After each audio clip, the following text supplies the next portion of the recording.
किस्सा कुर्सी का था, कुर्सी को खतरा था और इसके चलते सारा देश अंधकार में डाल दिया गया। और 25 जून 1975 को प्रेसिडेंशियल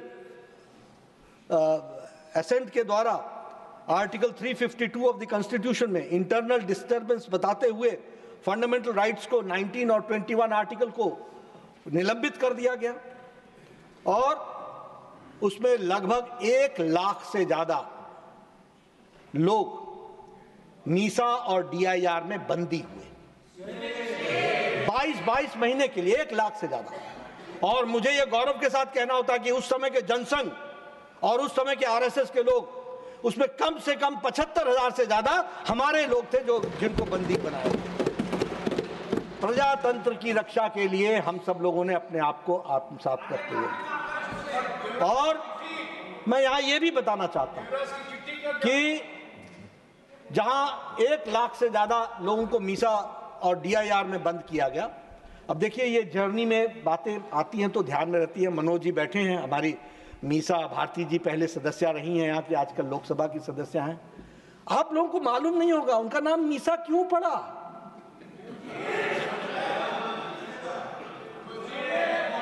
मैं छात्र था, I was the student of intermediate at that point of time in Patna. I was twice arrested from the class. हम पढ़ने गए थे, हमको क्लास से अरेस्ट किया गया, हमने वो भी दिन देखे। लेकिन मीसा नाम क्यों पड़ा? इसलिए क्योंकि लालू जी जब मीसा बहन पैदा हुई तो वो जेल में थे, मीसा में बंद थे, maintenance of internal security act में बंद थे। आज ठीक है, साथ साथ है, समय का फेर है, ये भी ग्लोरियस जर्नी का पार्ट है।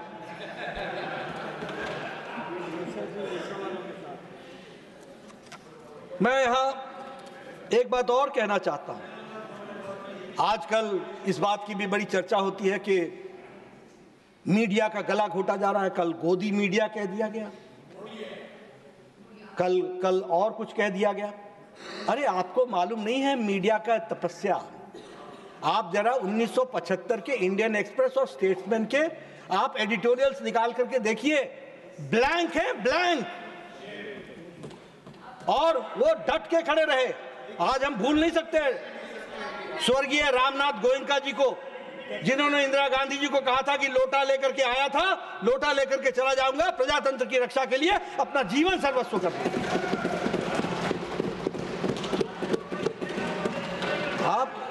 आप मॉडर्न इंडिया में दूसरा है सर, इनका तपस्या का डेफिनेशन दूसरा है। आप देखिए कैसे लोग थे जिन्होंने, बहादुर शाह जफर मार्ग में अंधेरा छा गया था, सेंसरशिप लग गई थी। कुछ लिखने के पहले सेंसरशिप से उसकी क्लियरेंस चाहिए थी। मीठी मीठी लिखो, खट्टी खट्टी बंद करो। और आज आप गोदी मीडिया की बात करते हो। हमें मीडिया को सैल्यूट करना चाहिए। जब समय क्राइसिस का आया तो मीडिया खड़ा रहा, डट करके खड़ा रहा और उसने इमरजेंसी को विरोध। और आप देखिए, आपकी कुर्सी खतरे में पड़ी। आपने 39th, ये कॉन्स्टिट्यूशनल जर्नी का पार्ट है, 39th कॉन्स्टिट्यूशनल अमेंडमेंट एक्ट 1975 आप लेकर के आ गए। और क्या कहा आपने, उपसभापति जी? उसमें कहा कि राष्ट्रपति, उपराष्ट्रपति, स्पीकर और हमारे प्रधानमंत्री जी, इनके इलेक्शन को कोई चैलेंज नहीं करेगा, कोई चैलेंज नहीं करेगा। आप बताइए ये ब्लैक लॉ था कि नहीं था? आप बताइए ये बैड लॉ था कि नहीं था? क्या आप जुडिशियल स्क्रूटनी से अपने आप को निकाल रहे थे? और उसमें भी देखिए फिर आपने क्या कहा कि amendment will be applied retrospectively, पीछे से लागू होगा। यानी अपने करतूतों को छुपाने के लिए और करतूतों से बचने का तरीका ढूंढने का काम किया। और उसके बाद आप देखिए, आप यहीं पर रुक जाते तो भी हम समझते। आप 42nd कॉन्स्टिट्यूशनल अमेंडमेंट एक्ट 1976 लेकर के आ गए। वो 42nd कॉन्स्टिट्यूशनल अमेंडमेंट एक्ट 1976 क्या था? वो उसके इतनी फार रीचिंग इफेक्ट थे, इतने फार रीचिंग इफेक्ट थे कि it was almost like the rewriting of the constitution. It was almost mini constitution and it made the constitution unrecognisable. आज हम संविधान निर्माताओं की चर्चा करते हैं तो हमें यह ध्यान में रखना चाहिए कि आपने कॉन्स्टिट्यूशन के स्पिरिट को चेंज करने का प्रयास किया है, कुत्सित प्रयास किया है. आपने कॉन्स्टिट्यूशन को रीराइट करने का प्रयास किया है. और अमेंडमेंट क्या लाए? That prevented judiciary from any constitutional amendment from being called in question in any court on any ground. हमारे संविधान निर्माता कॉन्स्टिट्यूशन के बेसिक स्ट्रक्चर पर चर्चा कर रहे थे. हमारे संविधान के निर्माता फंडामेंटल राइट्स पर चर्चा कर रहे थे और उन्होंने इंश्योर किया. और यहां जुडिशियल रिव्यू में जुडिशरी को कर्टेल करके एक ही स्ट्रोक में फैसला कर दिया कि कोई भी फैसला कॉन्स्टिट्यूशनल अमेंडमेंट का वह कोर्ट के किसी भी ग्राउंड पर वह कोर्ट में से की स्क्रूटनी से बाहर रहेगा. और इतना ही नहीं, it restricted the courts to issue orders and injunctions. ये सारे का सारा उसमें 42nd अमेंडमेंट एक्ट में जोड़ा गया. और देखिए आपने प्रीएम्बल के साथ भी छेड़छाड़ कर दी. प्रीएम्बल के साथ भी उसमें सोशलिस्ट सेक्युलर वर्ड जोड़ दिया. हाँ, जोड़ना चाहिए था, लेकिन आपने अगर संविधान पढ़ा होता और संविधान के निर्माताओं के आकांक्षाओं को समझा होता तो आपने नहीं जोड़ा होता. क्योंकि डॉक्टर अंबेडकर ने क्या लिखा? अंबेडकर ने लिखा, there was no need to include the term secular as the entire constitution embodied the concept of secular state, which meant no discrimination on grounds of religion and equal rights and status of all citizens. अब आप बताइए, संविधान के drafting committee के chairman ने स्पष्ट लिख दिया था कि सेकुलर शब्द की जरूरत नहीं है. चर्चा हुई थी, संविधान सभा में इसकी चर्चा हुई थी.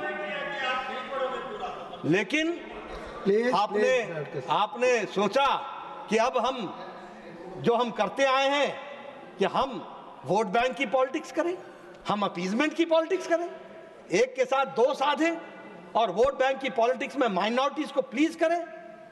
अरे जो संविधान निर्माताओं ने कहा कि हमारे में रचा बसा है, उसके बारे में आप सेकुलर शब्द क्यों जोड़ रहे हो? यह संविधान के निर्माता ने लिखा. उसी तरीके से सोशलिस्ट के बारे में क्या लिखा है डॉक्टर अंबेडकर ने?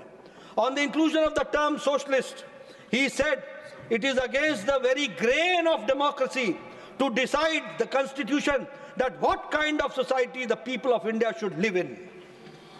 ये हमारे डेमोक्रेसी के मूल चरित्र को चैलेंज करता है कि भारत के लोग किस तरीके के सोसाइटी में लिव करना चाहे, रहना चाहे, ये वो तय करेंगे, ये हम नहीं तय करेंगे और ये संविधान नहीं तय करेगा. ये डॉक्टर अंबेडकर ने कहा है. लेकिन आपने अपने आप को प्रोग्रेसिव बताने के लिए अपने सेकुलर शब्द माइनॉरिटीज को अपीजमेंट करने के लिए और सोशलिस्ट शब्द अपने आप को प्रोग्रेसिव बताने के लिए, little left towards from the centre, इसको बताने के लिए आपने सोशलिस्ट शब्द का इस्तेमाल किया. और उसमें मैं ये भी कहना चाहता हूं कि आप यहीं पर नहीं रुके. आपने जुडिशरी, कल मैडम निर्मला सीतारमण जी ने सीएम स्टीफन का वक्तव्य पढ़ा है. यहां पर क्या अहंकार दिखता है उस वक्तव्य में, किस तरीके से जुडिशरी को एक तरीके से प्रताड़ना करने का शब्दों का उपयोग किया गया है. आर्म्स ट्विस्टिंग की गई है, धमकी दी गई है. आज की बात करिए ना, और धमकी दे करके, और वो भी पार्लियामेंट के अंदर. आप भी कोई हमारे बीजेपी के नेता का उद्धृत कर दे वर्णन जिसमें हम लोगों ने कभी जुडिशरी पर कुछ कहा हो. आर्म ट्विस्टिंग की गई. और देखिए आपने क्या किया कि आपने जो हिज होलीनेस केशवानंद भारती और स्टेट ऑफ केरला 1973 का जो जजमेंट था, 13 जजमेंट में से 7-6 पर जो जजमेंट था, जिसमें उन्होंने द बेसिक स्ट्रक्चर डिफाइन किया, basic structure of the constitution.